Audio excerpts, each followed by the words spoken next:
Welcome, welcome, welcome everybody to the Coaching Corner. It is Tuesday. You guys know we love our Tuesdays because we get to come on the Coaching Corner with you all and talk about all things special education.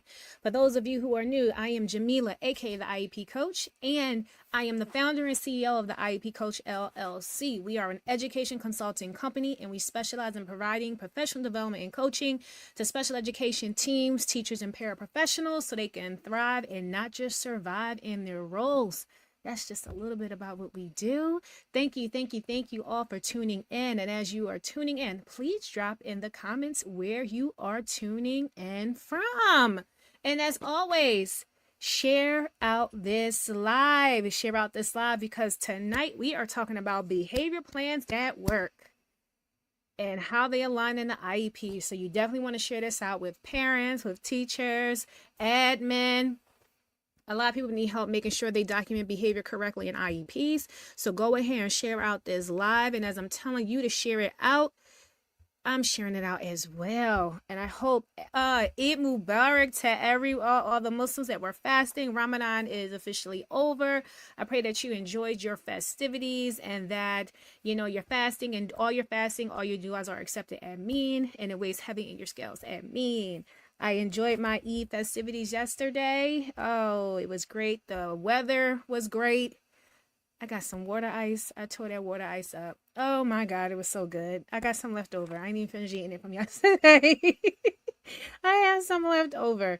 So yes, share out the live. And the rain came later. So I was very happy about that. It came much, much, much later. So let me go ahead and share out this live. Okay, let me go to the right page. How about that? All right. And I hope, and now it's back to being cold. It is back to being cold. So, hey, but I mean, that's like the March, April weather, it'll be flip-flopping. Hopefully, it's just consistent. So yeah. I sure enough did this wrong. Go back. Go here. Here we go. Now I can share it out. All right. And I hope everybody is doing well. I hope you all are doing well. All right, posted. And we are going live on all of our platforms, Instagram, Facebook, LinkedIn, as well as YouTube. So feel free to tune in. You can share it out. I just shared it out. We've shared it out with our email list as well. So we're going to go ahead and jump on in. Alrighty. So tonight's topic is behavior plans that work. Okay, aligning IEPs with your students' needs. Okay, so IEPs, for those who don't know what an IEP stands for, Individualized Education Plan. Now, in the IEP, it does not just list academic goals and how the IEP is going to support your child academically. If your child exhibits any type of behaviors, that needs to be shifted. That needs to be listed in the IEP as well. And it needs to be documented how the student will be supported with that behavior. How are they going to work on that behavior to improve that behavior? Okay. So behavior is a part of the IEP as well, but it only if your student has behavior needs. There are some students who they don't have academic needs. They have strictly behavior needs. So their IEP list behavior goals and perhaps a related service that will support them with that behavior. So first off, again, you got to shift your mindset that the IEP is not just for academic. It's also a tool to address behavioral needs. That's the first step there. Okay. Now, here are some signs that an IEP may not be addressing your child's behavior needs, or may not be addressing it effectively. Okay. The student has escalating behavior issues, but there is no FBA. If your student has escalating behaviors, meaning it may start off small, but then they escalate, they build, and the behavior is getting worse and worse, but there's no FBA documented in that IEP.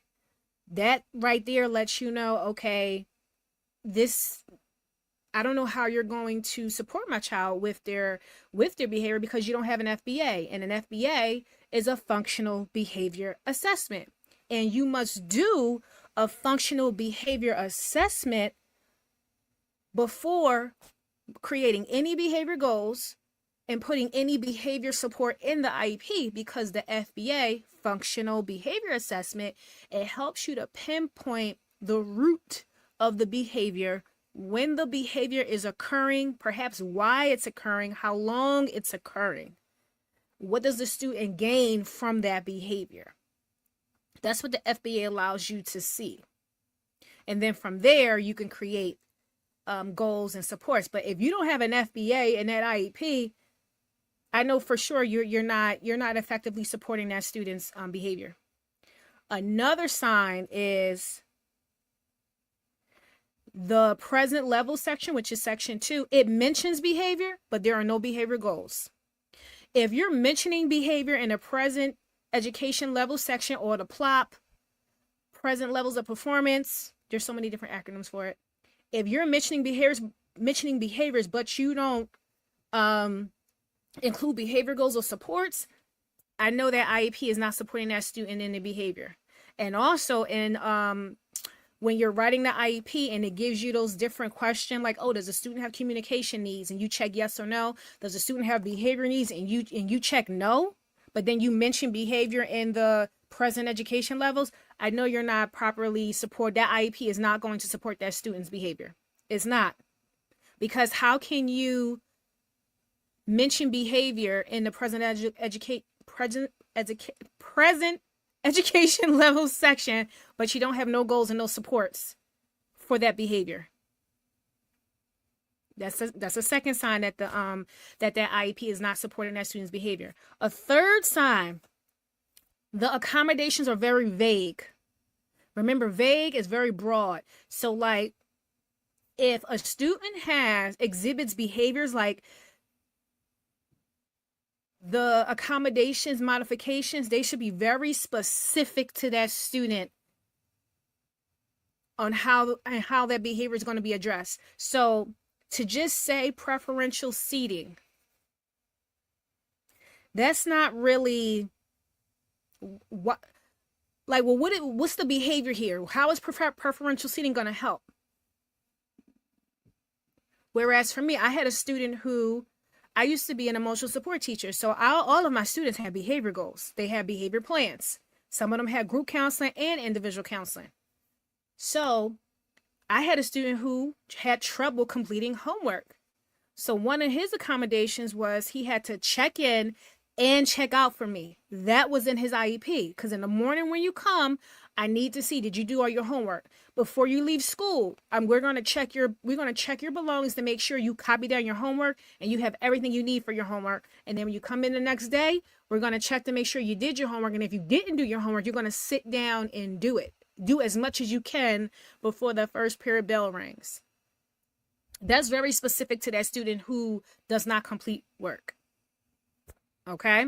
And lastly, number 4, another sign is the BIP, which is a behavior intervention plan. It hasn't been updated. BIPs, if your child has a BIP, a behavior intervention plan, it has to be updated and updated as behaviors occur, as behaviors improve. If new behaviors occur, you have to continuously update the BIP. Okay, so signs that the IEP isn't addressing the behavior: if there is no FBA, a functional behavior assessment. The IEP mentions behavior in section 2, but there are no goals and no services to support that behavior. The accommodations are very vague, and the BIP, the behavior intervention plan, hasn't been updated. Those are some clear signs that the IEP, it is not servicing the student's behavior effectively. It's not. Okay. Now, what should be included in the IEP to address behavior? Let me know in the comments. What do you think should be included in the IEP to address behavior? What should be included? And just take a guess. I'm not going to scream at you. I'm not going to holler at you. What do you think should be included in the IEP to address behavior? Let me know in the comment section. And let me go check Instagram to see. And there are no right or wrong answers. I'm not going to scream at you. Don't be scared. What do you think needs to go in an IEP to address behavior? Oh, y'all shy tonight. Okay, that's all right. Well, first, we have to make sure that in the present education levels, that we include the behavior data. So if a student is exhibiting behaviors, first thing you need to do is start collecting data. So you can do this through observations. You can do this through rubrics. It could be a behavior chart that you have. So you're going to use all that to collect data. Now you have to think behavior is something that you see, is observational. So you're going to have to find a way to quantify that when you create goals for your behavior. So this is why a lot of teachers will use rubrics, but you want to make sure that your rubric is very clear and to the point and on how you are, what is a 3? A 3 should be super clear, what the student needs to exhibit in order to get a 3. 2, the behaviors need to be super clear on what the student has to do in order to receive a 2 and a 1. Okay, so first you want to collect your data just to see, okay, are there any patterns? Is the behavior happening in the morning versus the afternoon? Does it happen when they transition? Does it happen when it's a non-preferred task? Does it happen when he or she has to go to a class that they don't like? Collecting the data and then analyzing the data helps you see any patterns. Okay. And then you're going to see, and then it helps you to describe, okay, I know this is happening in the morning, but what is triggering the behavior to occur? So that's going to be in your present education levels, because it's like, not only will you document the behavior, what's causing the behavior? And then you include your input from the teachers in the school. Hey, is this behavior happening in your class? Okay. So the present levels is going to give you all the data, any patterns, and describe the triggers, the causes of the behavior. Then from there, you will use that information to create measurable SMART goals for the behavior. So you're going to be specific to the behavior to improve it. Like, for example, you're going to include the number of verbal outbursts or transition times. You're going to be very specific with it. And you have, again, make sure it's SMART. Make sure your goals are SMART. They're specific. It's measurable. It's attainable. Attainable, or achievable. SMART. It is relevant and it's time bound. Okay. You always want to make sure the goals are SMART. Okay. And then after you have your goals, your SMART behavior goals, then you want to create accommodations and supports for that behavior. So for example, you have an FBA, a functional behavior assessment, and it will list out how often that behavior is occurring, when it's occurring, why it's occurring. Now, what's going to be that replacement behavior? Excuse me, that's the BIP. Excuse me, that's the behavior intervention plan. But you want to make sure you have an FBA, and you want to make sure you have a behavior intervention plan. So list, okay, we know what the behavior is. How are we going to what is the replacement behavior we want the student to have? How will we help that student achieve that? So what strategies does the student need? Do we need to model for the student and teach the student? And what services will they need? Okay, so it's like you're going to have the replacement behavior. What is that replacement behavior? Okay, the replacement behavior could be, okay, they're going to complete all their assignments. Okay, and if they start completing on their assignments, okay, what's going to happen? Do they earn something? If they don't exhibit that replacement behavior, what's going to happen? What is the consequence? So what will happen? So in your behavior plan, behavior intervention plan, you don't just have, oh, all the consequences that's going to happen if they don't do it, but you also include when they do exhibit that replacement behavior, what will they earn? Okay. And then you're going to also include in the accommodations and supports part is, okay, what type of supports do they need? Do they need counseling? Do they need group therapy? Do they need social skills group? Do they need, what do they need to check in and check out? Like, what do they require? Do they need a daily rubric? Do they need a weekly rubric? What do they require to help them learn the strategies and skills to model that replacement behavior? Okay. Then you're going to list. Now, if they require services, you're going to list, well, how often will they get that counseling? How often will they check in and check out with you? How often will they have social skills group if they require it? Okay. So you can't just say, oh, the student will have counseling. How often? And how long? Okay. Then you have to think, well, who is helping to support the student with their behavior? Is it going to be all the teachers? Everybody that instructs that student is going to be at the table helping to support with that behavior. So they're going to be, everybody's going to complete that weekly rubric or that daily rubric. As a SPED teacher, communicate with the team. Hey, we're working on this strategy. We're using this strategy. Hey, if this is so-and-so's behavior intervention plan, make sure you, I don't want to say announce to the team, but make sure that the IEP team is aware of the behavior intervention plan for the student.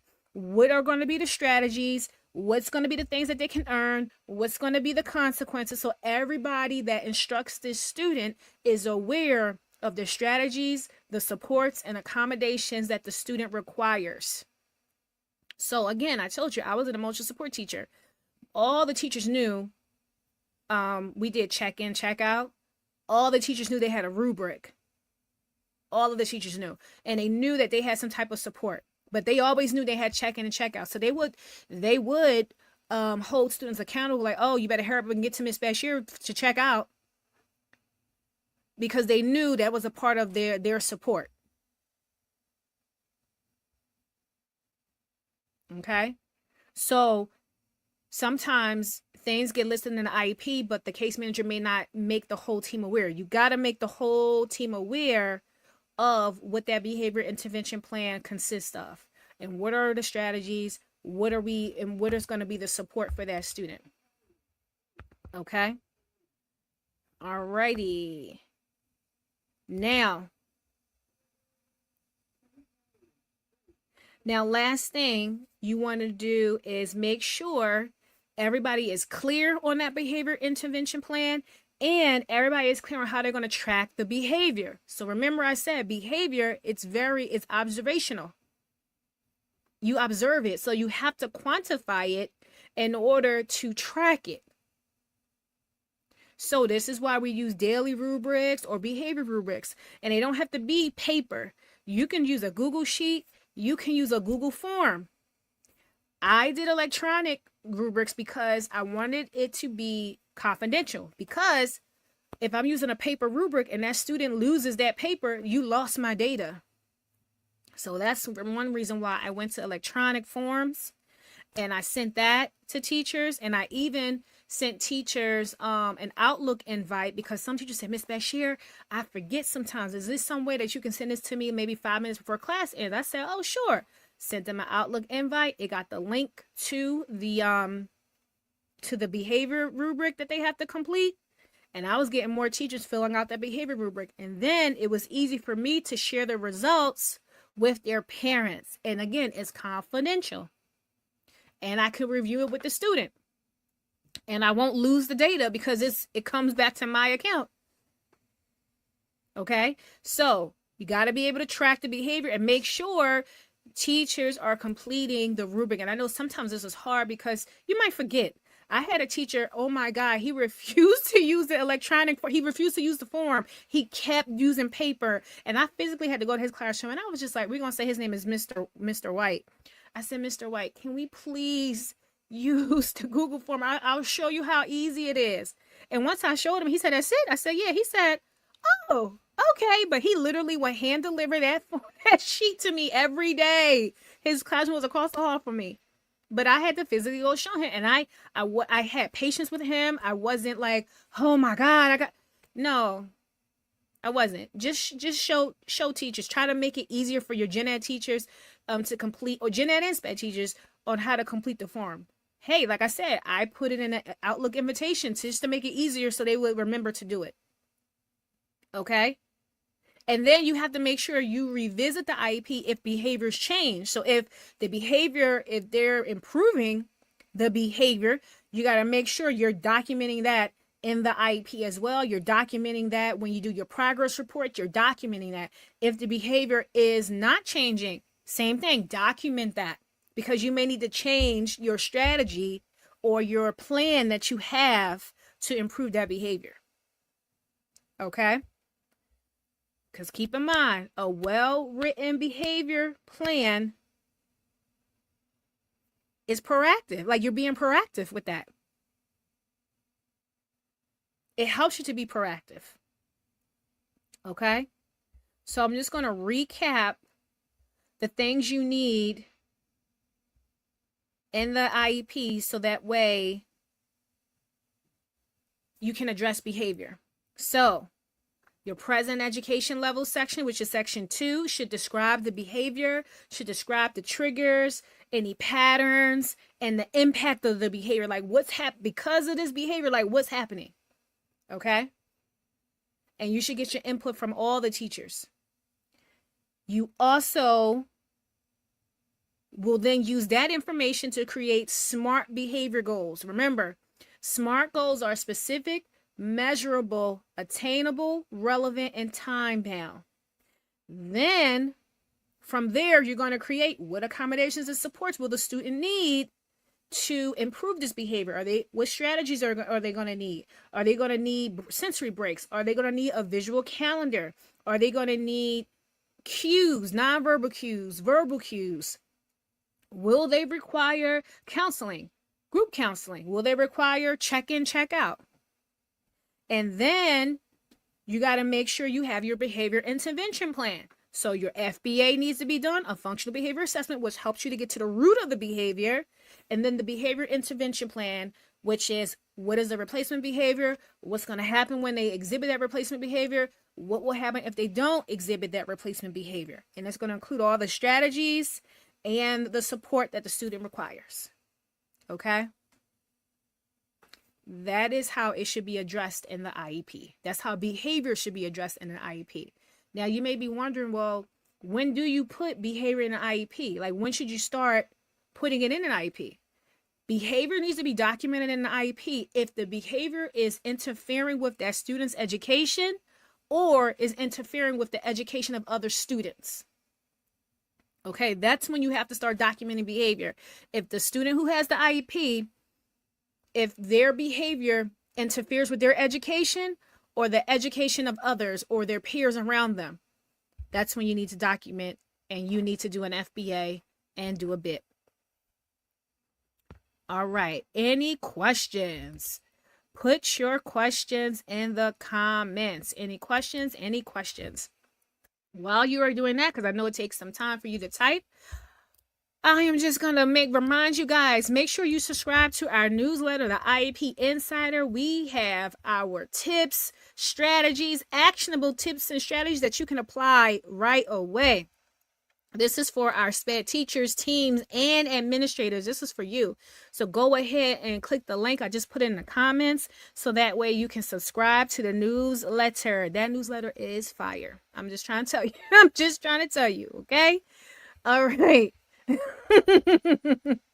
That newsletter is fire.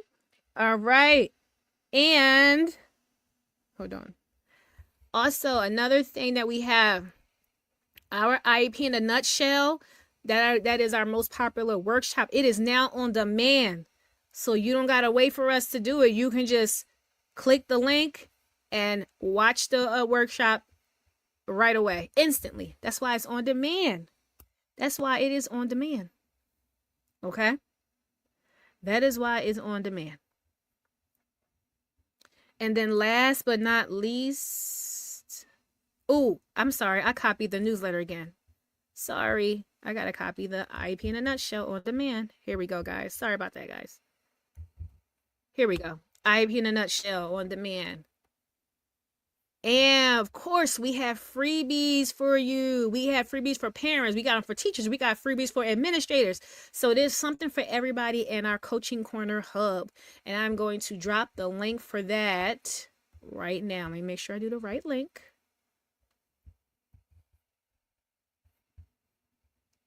All right. Freebies is dropping. Those of you who are on Instagram, you can click the link in our bio and go right to them. Any questions? If you got a question about behavior, how it's addressed in the IEP, you can ask your question. Or if it's about something else regarding special education, that is fine too. But we want to give you this time to ask your questions. All right. I don't know why Facebook acts up sometimes when I share a link or something in the comment section. Okay, now I went through that time. All right, no questions? All right, no questions. If the question comes to you later on, feel free to DM us. We are at the IEP Coach LLC on all platforms. So you can go ahead and message us. We are very responsive. We go live every Tuesday, 6:30 p.m. Eastern Standard Time. Don't forget to subscribe to our newsletter, the IEP Insider. We have a new issue coming out next week. So you want to make sure you're already subscribed so you get the notifications. And make sure you take advantage of our IEP in a nutshell on demand. You can take it. You can take the workshop instantly. View the workshop right away. And we have freebies. So take advantage of our freebies. The links are in the comments. And remember to be kind to yourself. Remember your capacity. You're one person. You're only able to do what you are capable of doing. And be safe. And we will see you all next Tuesday, 6:30 p.m. Eastern Standard Time. Peace.